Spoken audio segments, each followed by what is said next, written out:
Well, it is a real eye-opener for parents tonight. A federal court says it is unconstitutional for states to ban sex offenders from social media sites like Facebook.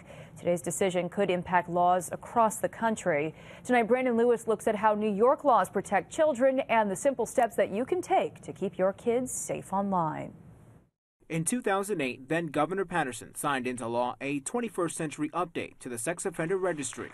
eStop required those convicted to register their email addresses and screen names. That information is then given to more than 24 social media sites that prohibit sex offenders. It also gives the state the power to limit internet access in only some cases, unlike Indiana.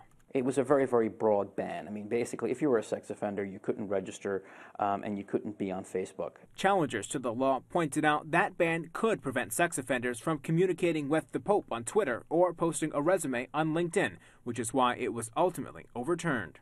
New York doesn't have the blanket ban in place. Basically, New York only applies to people who are on some kind of supervised probation. Facebook, along with about 24 other sites, ban sex offenders, something they can legally do as private companies. But not every site participates, which is why some say this ruling is an eye-opener. We're always concerned about safety for kids, and this is concerning. I think it just really does highlight and makes more important for parents to be more involved with that.